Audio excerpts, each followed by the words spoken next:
Hello बच्चों, हम लोग पिछले लेक्चर में हमने बात किया था कि कोई भी अभिक्रिया हम कैसे समझेंगे कि वो आगे की ओर जाएगा। जैसे मान लो कि यहां पे हमने बताया था कि Cr2O3 प्लस Al2O3 और प्लस Cr। सर ये हम तो ये जानते हैं कि अल्युमिनियम यहाँ पे अवकारक की तरह काम करेगा और ये अभिक्रिया आगे की ओर जाएगा। सर आप तो जानते हैं Cr भी अवकारक की तरह काम करता है, ये अभिक्रिया पीछे की ओर क्यों नहीं जाएगा? हमने इसकी बात किया था। देखिए पिछले लेक्चर में हमने ये बताया था कि देखिए क्या है देखिए बात क्या है कि हम लोग खदान से अयस्क निकालते हैं। अब उस अयस्क से कैसे धातु निकालते हैं इसकी बात कर रहे थे हम लोग। इस खदान से धातु कैसे निकालते हैं इसकी बात कर रहे थे। तो सबसे पहले जो खदान से जो निकालते हैं, पहले उसको छोटे छोटे टुकड़ों में तोड़ते हैं। तोड़ने के बाद उसका पाउडर बनाते हैं। उसमें अशुद्धियां जो होता है, गैंग जो होता है, उसको निकालने के लिए उसका बहुत सारा प्रक्रिया करते हैं। उसको अयस्कों का सांद्रण करते हैं। जब अयस्कों का सांद्रण कर लिए, अयस्क से हम अशुद्धियां निकाल लेते हैं, तो फिर इसके बाद हम लोग बात करते हैं कि उस अयस्क को, जैसे मान लो कुछ भी अयस्क हो, उस अयस्क को पहले ऑक्साइड में बदलते हैं। और जब ये ऑक्साइड में बदल गया तो फिर हम इसका यहाँ पे अवकरण करते हैं। अवकरण करके इसको धातु में बदलते हैं। इसी चीज की बात करना था हमें। अब ये बात करना है कि सर ये अवकरण कैसे करेंगे, यहाँ पे अवकारक की जरूरत पड़ेगा। हम कैसे समझेंगे कि कौन सा अवकारक लिया जाए? तो देखिए बाबू, हम पिछले क्लास में हमने बात किया था कि ये अवकारक का चुनाव करना है और कैसे समझेंगे कि ये अभिक्रिया आगे की ओर जाएगा, यानी इसका अवकरण कर देगा। तो इसके लिए हम देखिए यहाँ पे पिछले लेक्चर में हमने बात किया था, आप कैसे निर्णय लेंगे कि रासायनिक अभिक्रिया आगे की ओर संपन्न होगा, या ऐसे बोला जाए कि आप कैसे निर्णय लेंगे कि रासायनिक अभिक्रिया स्वतः होगा, ऐसा अवकरण अपने आप हो जाए। तो इसके लिए हमने बात किया था पिछले लेक्चर में, गिब्स-हेल्महोल्ट्ज समीकरण की सहायता से हम लोग इस निर्णय को ले सकते हैं कि आगे की ओर जाएगा या इसका अवकरण कर देगा। देखिए गिब्स-हेल्महोल्ट्ज समीकरण में क्या है कि डेल्टा G बराबर delta H minus T delta S। अभी जहां डेल्टा G क्या है, डेल्टा G गिब्स मुक्त ऊर्जा है। यानी कि गिब्स मुक्त ऊर्जा करने का मतलब कि कोई भी यूजफुल काम करने में, उपयोगी काम करने में जो ऊर्जा डिक्रीज होता है उसी को हम लोग गिब्स ऊर्जा कहते हैं। देखिए गिब्स ऊर्जा का यहाँ पे चिन्ह का बहुत बड़ा महत्व है। अगर गिब्स ऊर्जा निगेटिव होगा, ऋणात्मक होगा, तो ये अभिक्रिया अपने आप ऐसा अवकरण हो जाएगा। इसके लिए टेंशन लेने की जरूरत नहीं है, ये स्वतः ही अवकरण हो जाएगा। जब ऋणात्मक होगा तब हम लोग को दिमाग में बैठा लेना है कि डेल्टा G का मान अभिक्रिया स्वतः होने के लिए डेल्टा G का मान ऋणात्मक होना चाहिए। बाबू आज का क्लास में हम लोग इसी पे ध्यान देंगे कि कोई भी अभिक्रिया तभी संभव होगा जब डेल्टा G का मान ऋणात्मक होगा। अब यहाँ सर जी यहाँ कैसे गणना करेंगे तो हम सिखाएंगे बाबू, आप टेंशन ना लें, ठीक है। अगर डेल्टा G का मान शून्य हो जाता है तो ये साम्यावस्था में होता है, और डेल्टा G का मान धनात्मक होगा तो अभिक्रिया स्वतः नहीं होगा, ठीक है। अब यहाँ पे आपको डेल्टा H एंथैल्पी परिवर्तन जो अभिक्रिया होगा तो कुछ ना कुछ ऊर्जा निकलेगा, या अवशोषित हो गया उत्सर्जित होगा, उसको एंथैल्पी परिवर्तन कहेंगे। फिर यहाँ पे T ताप है, तो आप जानते हैं ताप किस ताप पे अभिक्रिया चल रहा है। डेल्टा S एंट्रोपी परिवर्तन, सबसे बड़ा चीज एंट्रोपी समझ लीजिए। एंट्रोपी क्या होता है, ये अनियमितता होता है। जितना ज्यादा अनियमित होगा उतना ज्यादा एंट्रोपी होगा। अगर अनियमितता ज्यादा है तो एंट्रोपी ज्यादा होगा। तो अब जैसे अनियमितता यानी कि नियमित नहीं हो, जितना ज्यादा रैंडम हो, अनियमित हो, जितना ज्यादा अनियमित हो उतना ज्यादा एंट्रोपी होगा। तो बताइए, आप ही लोग बताइए किसका एंट्रोपी सबसे ज्यादा होगा? तो गैस का, ठोस का या द्रव का? तो हम बोले गैस का एंट्रोपी सबसे ज्यादा होगा। फिर इसके बाद द्रव का, और सबसे कम इसका होगा नहीं के बराबर एंट्रोपी, चूंकि ठोस नियमित होता है और उसका एंट्रोपी क्या होगा, शून्य के लगभग होगा। तो आप ऐसे सबसे कम होगा। आप इन चीजों को हमने पिछले लेक्चर में बात किया है। अब हम लोग आगे बात किया जाए कि यहाँ पे अवकरण अगर हम लेंगे, अवकारक लेंगे, तो उस अवकारक का चुनाव कैसे करें।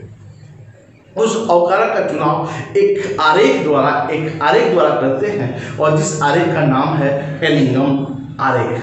तो आज हम लोग एलिंगम आरेख के बारे में बात करेंगे नहीं, और हर वीडियो का हम पीडीएफ आपको डिस्क्रिप्शन बॉक्स में अपलोड कर देते हैं। आप डिस्क्रिप्शन बॉक्स में जाएं और आप वहां पे क्लिक करके आप अवश्य लें।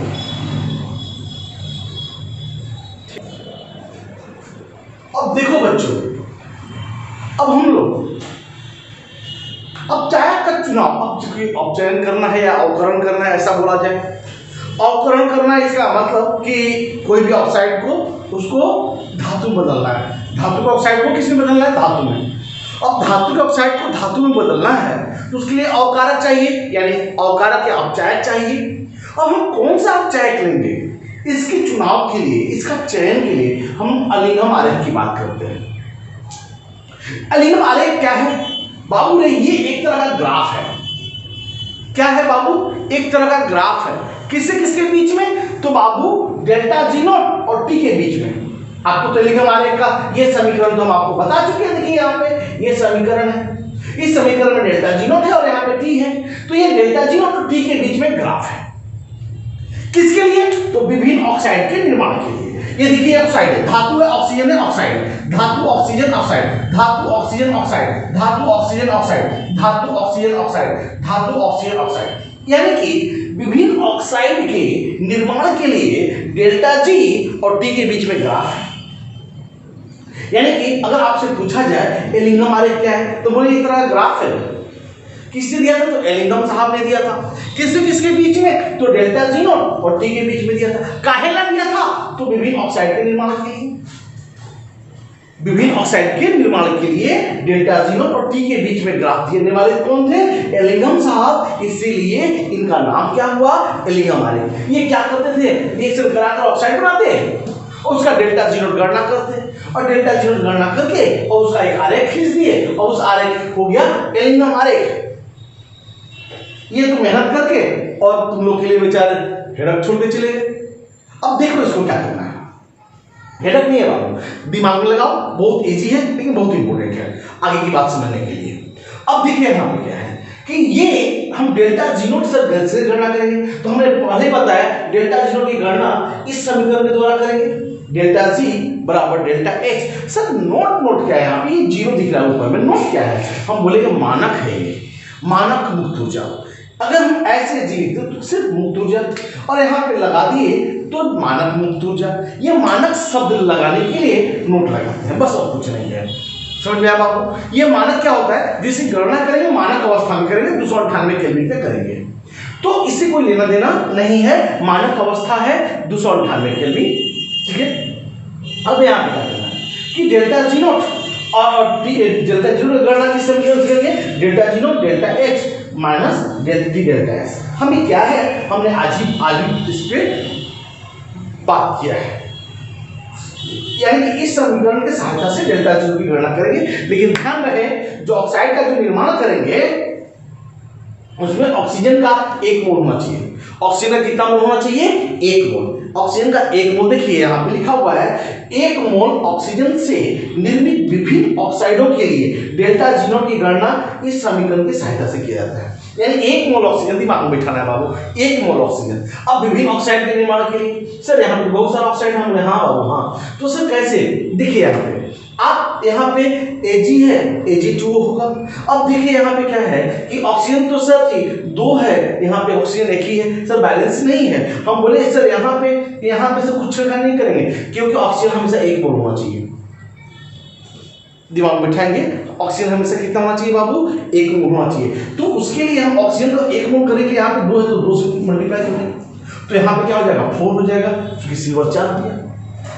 फिर उसी तरह से देखिए यहाँ पे क्या है, Fe2 है तो 2 Fe2 है तो, और देखिए यहाँ पे क्या है, Fe2 है। ऑक्सीजन दूसरा यहाँ पे क्या है, यहाँ पे 2 है, यहाँ पे 3। तो ऑक्सीजन को 3 करने के लिए हम यहाँ पे क्या किया जाए कि 2 से मल्टीप्लाई किया जाए, तो 6 हो गया। लेकिन सर यहाँ पे 6 हो गया, लेकिन सर ये गलत हो जाएगा। बोले क्यों? क्योंकि सर ऑक्सीजन तो हमारा एक ही मोल होना चाहिए, वही ऑक्सीजन के एटम होना चाहिए। तो सर 2 ऑक्सीजन के एटम लाने के लिए क्या करना होगा कि 2/3 कर दें, तो 3 से 3 कट जाएगा, तो 2 ऑक्सीजन हो जाएगा। देखिए यहाँ पे 2 ऑक्सीजन हो गया। वो तो सर ऑक्सीजन तो 4/3 हो जाएगा, काहे कि ऑक्सीजन तो 4, फिर आयरन 2/4 उसी तरह से अगर हमारा सिल्वर 2 है तो यहाँ पे 2 कर देंगे। अब यहाँ पे क्या है कि 2 अल्युमिनियम, एक बस सेम चीज है, 2/3 कर दिया जाए, यहाँ पे 4/, कैसे 3 से 3 कट जाएगा, तो 2 ऑक्सीजन हो गया, तो अल्युमिनियम 2 दूनी 4 हो गया, तो 4/3। तो सेम चीज है यहाँ पे बाबू, ये सॉलिड है, ये 2/3, यहाँ पे 4/3, यहाँ पे 2C, ये 2C, gas solid gas gas. अब देखिए यहाँ पे क्या है, ये सॉलिड है, ये गैस है, और ये क्या है सॉलिड, आयरन सॉलिड गैस, और ये सॉलिड है। जो भी ऑक्साइड होंगे सब सॉलिड होंगे, और ये जो गैस होगा ये गैस होगा, ये ऑक्सीजन जो होगा वो गैस होगा। तो हम तो समझेंगे, अभी कुछ बात नहीं किए हम लोग, सिर्फ इतना ही बात किए कि एलिंगम आरेख क्या है। एक तरह का आरेख है, किसने किया था, एलिंगम साहब ने किया था। किससे किसके बीच में, तो डेल्टा जी नॉट और टी के बीच में। डेल्टा जी नॉट की गणना इस समीकरण से करेंगे, वे किसके लिए, तो विभिन्न ऑक्साइड के निर्माण के लिए, विभिन्न ऑक्साइड के निर्माण के लिए करेंगे। तो ठीक है, तो हम एक काम करते हैं, पहले आप इसे नोट करें, पहले आप इसे नोट कीजिए। अब देखो बच्चों, ये है एलिंगम डाल, ये किसी किसके बीच में ग्राफ है, तो डेल्टा जी नॉट और टी के बीच में ग्राफ है। अब डेल्टा जी नॉट और टी के बीच में ग्राफ है, तो किसके लिए देखिए, तो ऑक्साइड के निर्माण के लिए, विभिन्न ऑक्साइड के निर्माण के लिए ये डेल्टा जी नॉट और टी के बीच का ग्राफ है। तो अगर आपसे पूछा जाए एलिंगम आरेख क्या है, तो बोलेंगे बाबू एक आरेख है, किसके लिए, डेल्टा जी नॉट और टी के बीच में, वो भी कब, एक किसके लिए, तो ऑक्साइड के निर्माण के लिए, वो भी किसमें, 1 मोल ऑक्सीजन शामिल वाले ऑक्साइड के निर्माण में। अब देखिए यहाँ पे थोड़ा सा हम लोग समझे कि सर ये ग्राफ कैसे समझा जाए। तो देखिए यहाँ पे थोड़ा सा हम लोग समझेंगे बाद में। हम बोले कि ये जो ग्राफ निकाला गया है, इस समीकरण के द्वारा निकाला गया है, delta H minus T delta S। अब देखिए क्या है कि इन सभी अभिक्रियाओं में, जो भी अभिक्रिया है, अभी हम बात करेंगे, इन सभी अभिक्रियाओं में जो भी अभिक्रिया है, इन सभी अभिक्रियाओं में डेल्टा H में कोई परिवर्तन, बहुत ज्यादा परिवर्तन नहीं होता है, और इसका मतलब ये क्या है, कांस्टेंट है, स्थिरांक है। काहे कि इन अभिक्रियाओं में बहुत ज्यादा डेल्टा H का परिवर्तन नहीं होता है। अब थोड़ा सा बात किया जाए डेल्टा S का। अब आपको तो मालूम होना चाहिए कि बाबू यहाँ पे डेल्टा S क्या है, अनियमितता है। अनियमितता का मतलब कि अनियमितता की माप करता है, जितना ज्यादा अनियमित होगा उतना ज्यादा डेल्टा S होगा। तो बताइए यहाँ पे किसका ज्यादा अनियमितता है, तो गैस का ज्यादा अनियमितता है। तो देखिए अभी अभिकारक में ये तो ठोस है, ये गैस है, ये ठोस है और ये क्या है, गैस है, ये ठोस है और ये गैस है। देखिए ये ठोस है और ये गैस है, फिर ये क्या हो गया, ये ठोस हो गया, ये ठोस है, ये गैस है, फिर ये क्या हो गया, ठोस हो गया। अब देखिए ये जो गैस है तो पहले ज्यादा अनियमित होगा।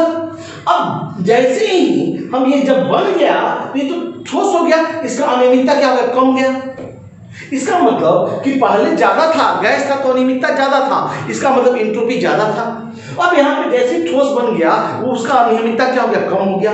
अब बताइए पहले ज्यादा था, अब क्या हो गया, कम हो गया, तो इन दोनों का जो अंतर होगा क्या ऋणात्मक होगा कि नहीं होगा। तो हाँ भैया कि डेल्टा एस क्या होगा, ऋणात्मक होगा। डेल्टा एस क्या हो जाएगा, ऋणात्मक होगा। अब ये डेल्टा एस ऋणात्मक होगा तो ध्यान से सुनिए, ये डेल्टा एस क्या होगा, ऋणात्मक होगा, नेगेटिव होगा। अब आप तो जानते हो ये ऋणात्मक और ये ऋणात्मक, ऋणात्मक ऋणात्मक क्या हो जाएगा? धनात्मक। हाँ, ऋणात्मक और ऋणात्मक क्या हो जाएगा? धनात्मक। और जिस धनात्मक जब हो जाएगा तो अब बताओ, जितना ही ज्यादा ताप बढ़ाएंगे उतना ही डेल्टा टी डेल्टा एस का मान बढ़ेगा, उतना ज्यादा धनात्मक होगा। इसका मतलब कि ये तो स्थिरांक है, इसका मतलब जितना ही ज्यादा ताप बढ़ाएंगे उतना ही टी डेल्टा एस बढ़ेगा, और टी डेल्टा एस बढ़ेगा इसका मतलब डेल्टा जी की वैल्यू क्या होगा? बढ़ेगा। डेल्टा जी भी क्या होगा? बढ़ेगा। इसका मतलब देखिए, जैसे जैसे हम ताप बढ़ा रहे हैं वैसे वैसे डेल्टा जी का मान बढ़ रहा है। इसको छोड़ देना, देखिए सब ऊपर जा रहा है, इसको छोड़ देंगे नीचे क्यों जा रहा है, बाकी जितने ग्राफ है सब का सब ऊपर क्यों जाते हैं। काहे ऊपर क्यों जाते हैं फिर से समझिए बाबू। यहां पे सब गैस है, ये गैस है, अब ये गैस है, अब ये गैस क्या हो जाता है? ये गैस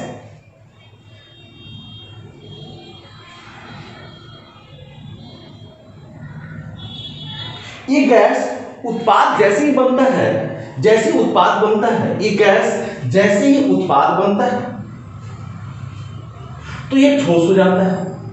अब जैसे ये ठोस हो जाता है तो इसका मतलब क्या हो जाता है ये बताइए। जैसे ये ठोस हो जाएगा तो क्या होगा कि इसका अनियमितता में कमी होगा, तो परिणाम उसमें अंतर क्या होगा? जैसे पहले था 10 अब हो गया 5, तो अंतर क्या करेंगे? 5 - 10 बराबर -5। तो ये ऋणात्मक हो गया बाबू, पहले ज्यादा था अब ये कम, तो अंतर माइनस में जाएगा, ऋणात्मक जाएगा, और ये ऋणात्मक क्या हो जाएगा? धनात्मक हो जाएगा। जितना ही ताप बढ़ाएंगे उतना ही डेल्टा जी का मान बढ़ेगा, इसीलिए इसका ग्राफ इधर क्यों होता है? अपवर्ड क्यों होता है। तो आप पहले इस ग्राफ को नोट करो, पहले इस ग्राफ को नोट करो। देखो बच्चों, अब बात करते हैं, हमने इसको पिछली बार भी बोल चुका है कि देखिए ये ऊपर क्यों जाता है, क्योंकि देखिए इन सभी का जब ऑक्साइड का जब निर्माण हो रहा है तो पहले ऑक्सीजन गैस था, अब ऑक्सीजन गैस था और ये सब सारे ठोस हो गए। तो बताओ ये गैस यानी कि गैसीय अभिकारक अधिक है और गैसीय उत्पाद की संख्या में क्या है? कमी है, अतः डेल्टा एस क्या होता है? ऋणात्मक हो जाता है। लेकिन एक चीज बात करते हैं, इन सभी अभिक्रियाओं के लिए डेल्टा एच में बहुत ताप में वृद्धि करने के साथ डेल्टा एच में कोई परिवर्तन नहीं होता है। इसका मतलब डेल्टा एच क्या होता है? ऋणात्मक होता है। अब जब डेल्टा एच ऋणात्मक होता है, और आप बताओ यहाँ पे गैसीय उत्पाद ठोस है, गैसीय अभिकारक गैस है, तो उत्पाद का एंट्रोपी तो कम होता है और गैसीय उत्पाद का ज्यादा होता है। जब कम में से ज्यादा को घटाएंगे, कम में से ज्यादा घटाएंगे तो ऋणात्मक होगा, इसलिए डेल्टा एस क्या हो जाता है? ऋणात्मक होता है। अब अतः यही स्थिर है, अतः ताप जैसे जैसे बढ़ाएंगे, जैसे जैसे ताप बढ़ाएंगे वैसा डेल्टा जी भी क्या होगा? वृद्धि होगा। इसीलिए जितना भी ग्राफ है सब ऊपर क्यों जाता है। तो अगर हमसे पूछा जाए कि एलिनम डायग्राम में ग्राफ ऊपर क्यों जाता है, तो बोले इसलिए जाता है क्योंकि ये गैसीय उत्पाद जो होता है, गैसीय उत्पाद यहाँ पे अभिकारक तो ठोस होता है, तो क्या होता है कि डेल्टा एस ऋणात्मक हो जाता है और ये ऋणात्मक धनात्मक हो जाएगा। और चूंकि ये ताप का फलन होता है तो जैसे और ये डेल्टा एच क्या है? स्थिरांक होता है। जैसे जैसे ताप बढ़ाएंगे वैसे वैसे डेल्टा जी बढ़ेगा, इसीलिए ताप बढ़ाने पर डेल्टा जी में क्या हो जाता है? वृद्धि हो जाता है। तो आप पहले इसको लिख लो इसको। अब देखो बच्चों, अब इस आरेख का कुछ अभिलक्षण गुण अगर आपसे पूछेगा कि आरेख का अभिलक्षण गुण क्या है, तो हम बोलेंगे क्या? पहला गुण तो ये दिख रहा है बाबू, हमको हम बता रहे हैं पहला गुण क्या है। देखिए यहाँ पे डेल्टा सी बराबर डेल्टा एच माइनस की डेल्टा एस, ये आपको मालूम है। अब ये डेल्टा एस ऋणात्मक हो जाता है, ये भी तो आपको मालूम है। और ये क्या है? स्थिरांक है। इसका मतलब ऋणात्मक क्या हो जाएगा? धनात्मक हो जाएगा। अब इसका मतलब ये धनात्मक हो जाएगा, इससे तो कोई मतलब ही नहीं है। अब जितना ज्यादा ताप बढ़ाओगे उतना ज्यादा डेल्टा सी बढ़ेगा। इसका मतलब कि ताप बढ़ाने पर डेल्टा सी में क्या होगा? वृद्धि होगा। तो बताइए -800 -600 ऊपर की ओर वृद्धि होगा, तो बताइए इसका ढाल जब डेल्टा ताप बढ़ाएंगे तो डेल्टा जी का ढाल बढ़ेगा। ढाल बढ़ेगा मतलब ताप बढ़ाने पे डेल्टा जी का ढाल बढ़ेगा, डेल्टा जी बढ़ेगा, तो इसका मतलब इसका स्लोप किधर का होगा, इसका ढाल किधर की ओर होगा, ऊपर की ओर होगा। तो इसका मतलब कि एल्यूमीनियम आरेख में जो ऑक्साइड के निर्माण का जो ग्राफ है, जो वक्र है, जो ढाल है, ऊपर की ओर होता है, क्योंकि ताप बढ़ाने पर बढ़ जाता है। यही क्या पहला विलक्षण गुण दिख रहा है, तो देखिए ना पहला विलक्षण गुण, धातु ऑक्साइड के निर्माण का वक्र की ढाल, धातु ऑक्साइड के निर्माण का वक्र की ढाल सदैव ऊपर की ओर होता है, क्योंकि डेल्टा जी नोट में ताप में वृद्धि होने पर वृद्धि हो जाता है। डेल्टा जी नोट में ताप में जैसे जैसे वृद्धि करेंगे वैसे वैसे वृद्धि हो जाता है। अब देखिए दूसरा में, देखिए कहीं कहीं जा रहा है, ऐसे जा रहा है और अचानक बढ़ रहा है, आप देखिए तो अचानक बढ़ रहा है, देखिए अचानक बढ़ रहा है, अचानक बढ़ रहा है, ऐसा क्या है सर? ये इसलिए अचानक बढ़ रहा है, ये दर्शाता है कि उसका मेल्टिंग पॉइंट, उसका गलनांक ताप को, यानी गलनांक ताप में डेल्टा एस में अधिक परिवर्तन हो जाने के चलते ये ग्राफ जो जा रहा है वो अचानक वृद्धि कर जाता है। जहां जा रहा है अचानक वृद्धि कर गया, देखिए जा रहा है तो सीधे जा रहा है, ये सीधे जा रहा है, देखिए जा रहा है अचानक वृद्धि कर गया, जेडेरो वाला जा रहा है ऐसे बढ़ गया, एमजीओ वाला जा रहा है ऐसे बढ़ गया। इसका मतलब कि एक निश्चित ताप जहां पे वो गलनांक होता है, गल जाता है, उस जगह ये क्या हो जाता है, डेल्टा एस में वृद्धि हो जाता है, इसीलिए क्या होता है, डेल्टा जी भी क्या हो जाता है, बढ़ जाता है। तो आप बताओ यहाँ पे क्या बोल रहा है कि कुछ कुछ वक्रों में ये अचानक परिवर्तन होता है। तो क्यों परिवर्तन होता है? जहां परिवर्तन हो रहा है वो गलनांक को सूचित कर रहा है। तो आप दो बात सीखे यहाँ पे इस एलिंगन ग्राफ में कि एलिंगन ग्राफ में डेल्टा टेम्परेचर बढ़ाने पे डेल्टा जी में वृद्धि होता है, इसलिए इसका वक्र की ढाल ऊपर की ओर है। दूसरा चीज ये है, कहीं कहीं जो वक्र में अचानक वृद्धि हो रहा है वो उसे गलनांक को सूचित करता है। तो ये दो पॉइंट आप लिख लो, तब इसके बाद फिर बात करते हैं हम लोग। लिख लीजिए। देखो बच्चों, हमने दो अभिलक्षण गुण पढ़ा है। पहला कि इसका ग्राफ ऊपर की ओर होगा, क्यों? क्योंकि ताप बढ़ाने पर डेल्टा जी नोट में वृद्धि हो जाता है, पहला। दूसरा क्या है कि हमने ये पढ़ा है कि कहीं कहीं वक्र में अचानक वृद्धि हो रहा है, ये कब होता है? जब उसका गलनांक होता है तब होता है। अब हम लोग तीसरी बात करें, देखिए यहां पे क्या है, minus minus minus minus minus, ये प्लस है और ये जीरो है और ये प्लस है। हम आपको बोले हैं क्या कि अगर डेल्टा जी अगर ऋणात्मक है तो स्वतः होगा, यानी कि ये सारा अभिक्रिया अपने आप होगा, और जैसे ही धनात्मक हो गया तो वो अभिक्रिया स्वतः नहीं होता है। जैसे पहाड़ से पानी छोड़ देंगे नीचे चलाएगा, बिल्डिंग से पानी छोड़ देंगे नीचे चलाएगा, क्या नीचे से पानी ऊपर जाएगा? नहीं जाएगा। तो ऊपर से जैसे ही नीचे आता है इसका मतलब डेल्टा जी उसका ऋणात्मक है, इसलिए वो अपने आप चला आता है। लेकिन नीचे से ऊपर ले जाना है तो डेल्टा जी ऋणात्मक नहीं धनात्मक हो जाता है, यानी वो अभिक्रिया संभव नहीं है। लेकिन ऊपर से तो नीचे संभव है। अब देखिए यहाँ पे क्या करते हैं, अब ये देखिए, ये इन दोनों के लिए, ये दोनों के लिए ग्राफ देखिए, ये शून्य है, क्या इन दोनों का जो वक्र है ये शून्य से ऊपर हो गया कि नहीं हो गया? इसका मतलब डेल्टा जी जो है, डेल्टा जी इसका मतलब इसका धनात्मक हो गया। अब धनात्मक हो गया कहने का मतलब ये समझिए, जैसे 4Ag हमने पढ़ा है प्लस O2 ट्वाइस Ag2, यानी इसका निर्माण जो हो रहा है ये twice Ag2, sorry twice Ag2, ये निर्माण हो रहा है, ये तो धनात्मक है। सर जी ये धनात्मक है, तो आप तो बोले धनात्मक होने पर संभव नहीं होता है। हम बोले हाँ बाबू संभव नहीं होता है, जब उच्च ताप कर दिए, देखिए निम्न ताप में ऋणात्मक है लेकिन उच्च ताप पे क्या है ये बाबू धनात्मक हो गया। इसका मतलब ये अभिक्रिया इधर से इधर क्या हो गया, धनात्मक हो गया, लेकिन इसका उल्टा अभिक्रिया डेल्टा जी ऋणात्मक होगा, यानी इसका उल्टा अभिक्रिया ऋणात्मक होगा। इसका मतलब ये उल्टा अभिक्रिया ऋणात्मक होगा, ये अपने आप होगा, ये अपने आप होगा। अपने आप होने का मतलब Ag2 अपने आप टूटेगा Ag और O2 में, Hg और अपने आप टूटेगा Hg और O2 में, यानी ये अभिक्रिया अपने आप होना शुरू हो जाएगा। कहने का मतलब ये कि ऐसे अभिक्रिया जिसका डेल्टा जी नोट का मान शून्य से ऊपर होता है, जिसका डेल्टा जी नोट का मान शून्य से ऊपर होगा अर्थात धनात्मक होगा, उच्च ताप पर उन्हें अपने आप वो अपघटित हो जाएंगे, वैसे ऑक्साइड अपने आप अपघटित हो जाएंगे।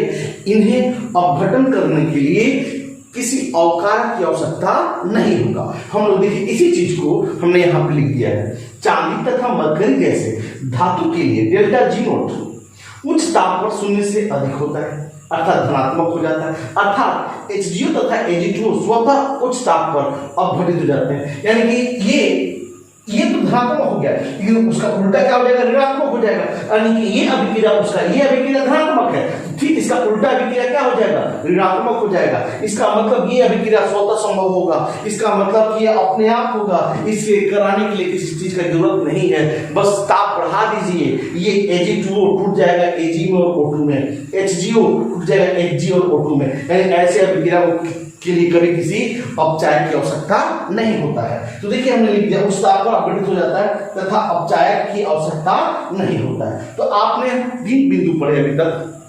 एक ऐसा जिसका वक्र ऊपर की ओर होता है, फिर वो डेल्टा जी नोट बढ़ता है, अचानक वृद्धि होता है तो गलनांक पे होता है। कुछ जैसे चांदी और HGO के लिए इसका जो वक्र जो है शून्य से ऊपर होता है, इसीलिए शून्य से ऊपर होने का मतलब ये होता है कि ये जिसका डेल्टा जी नोट शून्य से ऊपर होने का मतलब कि ये अभिक्रिया जो है ये HGO और Ag2O स्वतः घटित हो जाते हैं, इन्हें तोड़ने के लिए किसी अपचायक की जरूरत नहीं है। तो हम कहेंगे पहले आप इसे नोट करें, तो नोट कर लीजिए आप इसे, फिर बात करते हैं। अब देखो बच्चों, अब हम लोग चौथी पॉइंट की बात करें।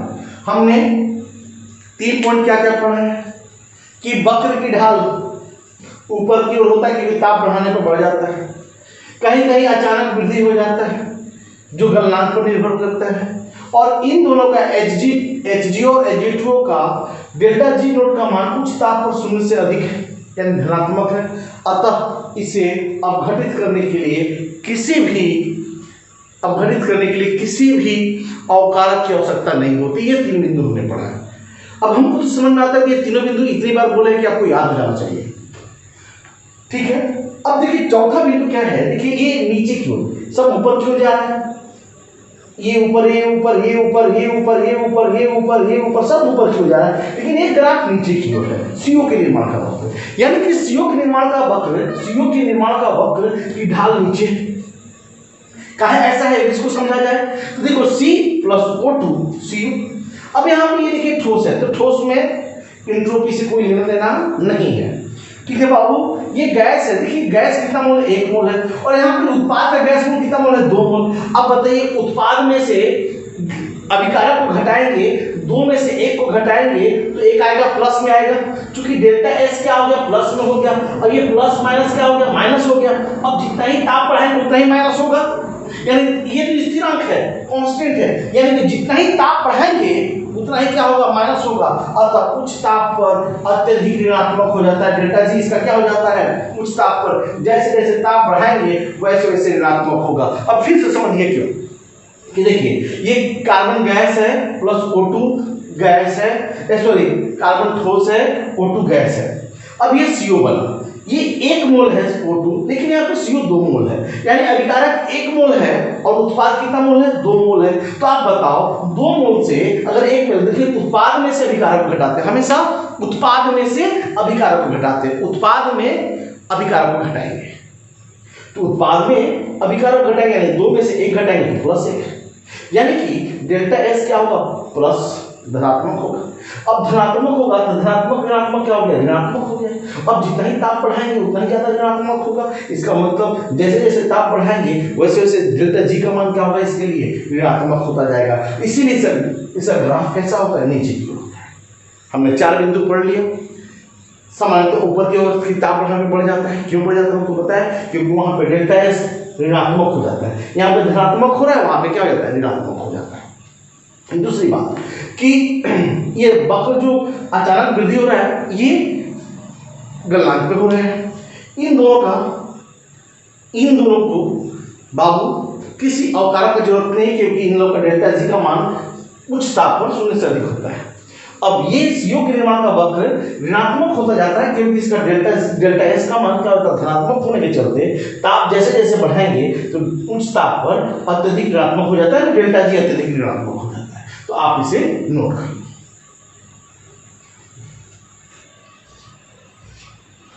अब देखो बच्चों, हमने आपको 4 बिंदु बोला। अब सबसे इंपॉर्टेंट वाले बिंदु की बात करते हैं। वो 4 बिंदु क्या क्या है, कि इसका ग्राफ ऊपर क्यों जाता है, क्यों डेल्टा जी नोट का टॉप के साथ वृद्धि होता है।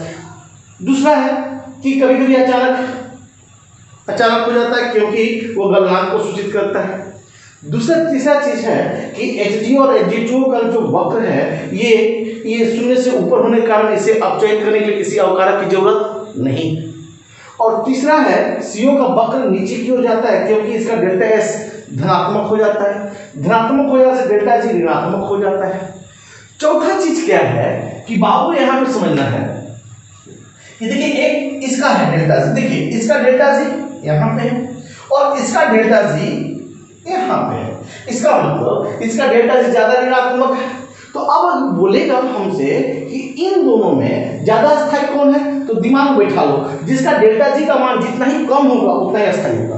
जो ऑक्साइड का डेल्टा G का मान जितना ही कम होगा उतना ही ज्यादा अस्थायी होगा। यानी इन दोनों में कौन ज्यादा अस्थायी होगा, तो MgO और CO2 में कौन ज्यादा अस्थायी होगा, तो CO2 और Cr2O3 में कौन ज्यादा अस्थायी होगा, तो Cr2O3 और Al2O3 में कौन ज्यादा अस्थायी होगा, तो Al2O3 और Al2O3 और CO में ज्यादा अस्थायी कौन होगा, तो CO।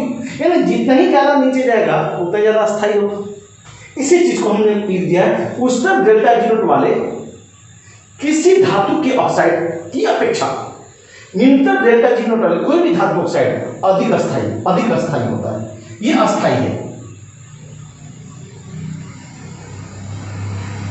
ये अस्थायी होते हैं, ठीक है, ये अधिक अस्थायी होते हैं। यानी कि जिसका डेल्टा G नोट का मान जितना ही कम होगा वो ज्यादा अस्थायी होगा। यानी उच्चतर वाले की तुलना में निम्नतर वाले डेल्टा G नोट वाले कोई भी धातु ऑक्साइड अधिक अस्थायी होते हैं।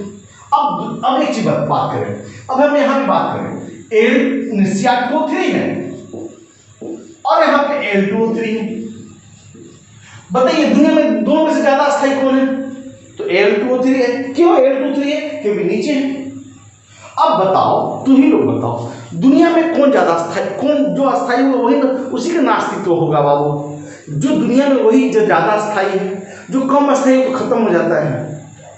अब ये अल्युमिनियम है, अब इसकी प्रवृत्ति क्या है, ऑक्सीजन लेने की प्रवृत्ति Cr की तुलना में बहुत ज्यादा है, ये ज्यादा स्ट्रॉन्ग है। तो आप बताओ कोई स्ट्रॉन्ग आदमी के साथ, स्ट्रॉन्ग आदमी खुला घूम रहा है और कमजोर के साथ बहुत अच्छा चीज घूम रहा है, तुम लोग बताओ ब्रावो। स्ट्रॉन्ग आदमी क्या करेगा, अकेले पाएगा इसको छीन लेगा और छीन करके क्या हो जाएगा, अपने आप को अस्थायी कर लेगा। क्यों, ये अवस्था इसकी तुलना में कम अस्थायी है। इसका मतलब एक लाइन में बात करते हैं, जो नीचे वाला धातु होगा ऊपर वाला धातु ऑक्साइड को अपचयित कर देगा। नीचे वाला जो होगा ऊपर वाला को क्या करेगा, क्योंकि अस्थायी है ज्यादा, तो नीचे वाला क्या करेगा, ऊपर वाला को क्या कर देगा, अस्थायी अपचयित कर देगा। यानी कि ये दोनों में कौन ज्यादा अपचयित करेगा, तो Mg Ap2O3 का अपचयित कर सकता है। CO2 और MgO में तो C कर सकता है। अच्छा सर जी Cr2O3 में और Al में, तो हम बोले Al Cr2O3 को अपचयित कर सकता है। यानी नीचे वाला धातु, दिमाग में बैठा लीजिए, नीचे वाला धातु ऊपर वाला ऑक्साइड को, धातु के ऑक्साइड को अपचयित कर सकता है। बस यही चीज है बाबू। एल्यूमिनियम आरेख में जो रेखा नीचे होता है उसका धातु ऊपर वाला धातु ऑक्साइड को अपचयित कर सकता है। जितना ही रेखा नीचे होगा उतना ही अच्छा अपचायक होगा। बस जितना ही नीचे होगा, जो जितना ही गिरेगा उतना ही अच्छा होगा। यानी जो जितना ही नीचे होगा वो उतना ही क्या होगा, अच्छा अपचायक होगा। अगर आपसे पूछा जाए कि इन लोगों में सबसे अच्छा अपचायक उसी हो, इसमें इन तीनों में सबसे अच्छा कौन होगा, उसी हो। इसके बाद Al, इसके बाद Cr, इसके बाद C, इसके बाद MgO।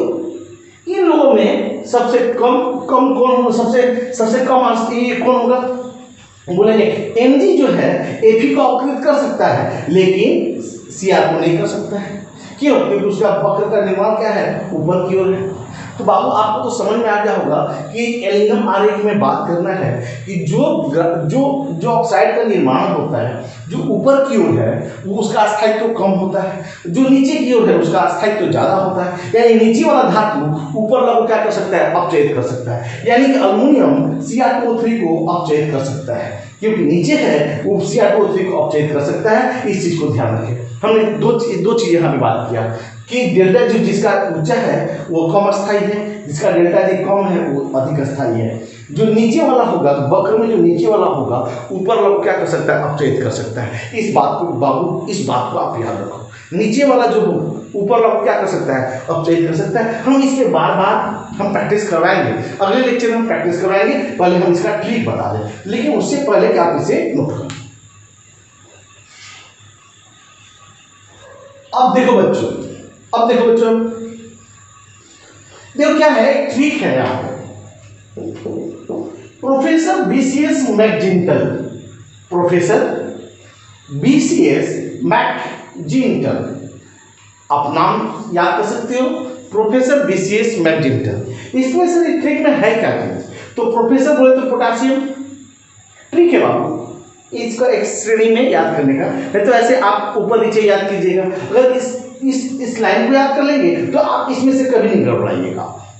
इसीलिए हमने क्या किया कि इसमें एक ट्रिक बना दिया कि आपको क्या करना है कि ये ऊपर नीचे नहीं हो, कभी एपी नीचे चला जाएगा, एनआई ऊपर जा सकता है। इसलिए हम एक क्रम में एक ट्रिक बना दिए हैं जिससे कि आपको आसानी से रहे। देखिए, प्रोफेसर बोले तो पोटेशियम, बी बोले तो बैरियम, सी बोले तो कैल्शियम, कैल्शियम तो सी है,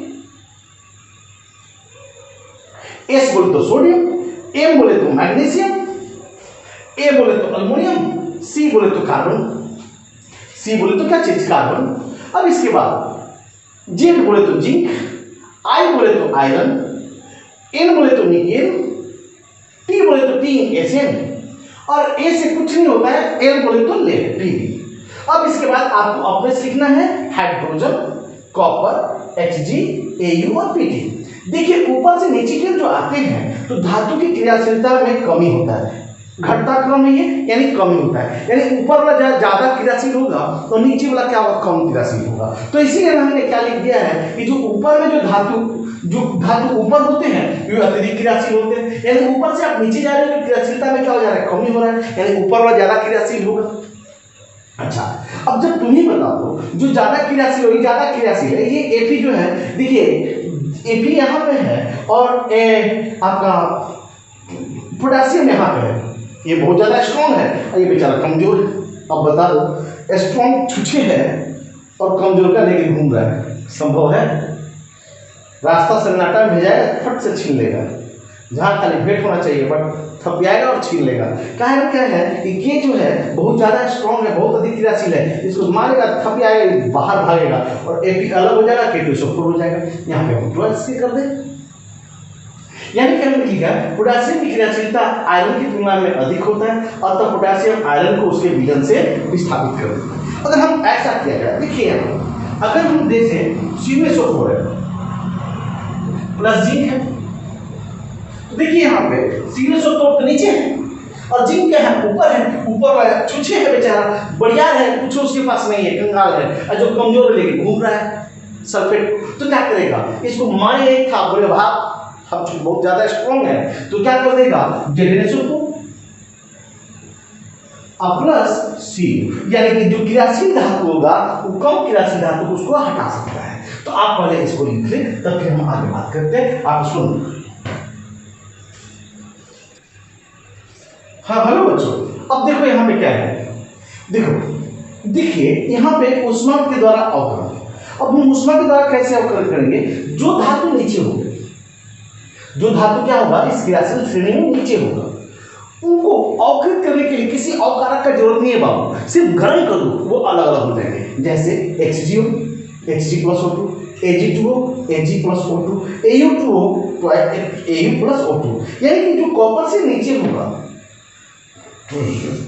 वे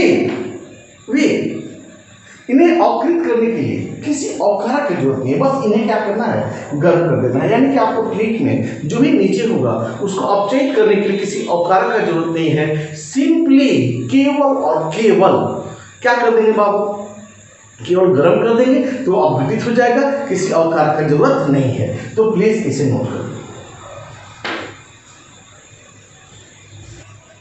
अब देखो बच्चों, अब कार्बन के द्वारा अवकरण, अब कार्बन के द्वारा अवकरण को स्मेल्टिंग भी कहेंगे या प्रगलन भी, इंग्लिश में स्मेल्टिंग और नीचे में प्रगलन। अब देखो इसको स्वस्थ समझो, सर कार्बन के द्वारा अवकरण कैसा कर सकते हैं, हम बोले बाबू देखो ये इन लोगों को, ये जो CU से नीचे है इन लोगों को हम गर्म करके अवकृत कर सकते हैं। लेकिन सर और किसको कार्बन के द्वारा हम बोले बाबू यहाँ पे देखिए जो कार्बन के नीचे है ऐसे, ये हाइड्रोजन को छोड़ दीजिए, जो कार्बन के जो भी नीचे है वो कार्बन के द्वारा अवकृत हो जाएगा। सिंपल सा चीज है, बस ट्रिक में याद रखना है प्रोफेसर BCS मैजेंटा, और जो कार्बन से नीचे है, जो कार्बन से नीचे है वो कार्बन के द्वारा क्या हो जाएगा, अवकृत हो जाएगा। यानी कि उसको हम क्या कहेंगे, प्रलंब। जैसे zinc oxide CO, zinc Fe2O3 Fe CO2, ये CO2 Cu plus O, Na plus O, SnO2 CO2, Pb plus O2। यानी कि बस कुछ नहीं करना है कि जो इस ट्रिक में कार्बन के नीचे है वो C के द्वारा यानी कार्बन के द्वारा अवकृत हो जाएगा। हम तो समझेंगे कि बाबू आप इस ट्रिक को याद करो, इस ट्रिक को याद करो, बार बार प्रैक्टिस करो, भूल जाओगे नहीं तो इसको नोट कर लो और बार बार प्रैक्टिस करने की कोशिश करो। फिर हम इसके बाद हम क्या करेंगे, एल्यूमीनियम आरेख से कैसे सवाल आता है, कैसे नीट में सवाल आता है, कैसे IIT में सवाल आता है, हम उसकी बात करेंगे ना। तब तक के लिए धन्यवाद, आप पहले से नोट कर लो।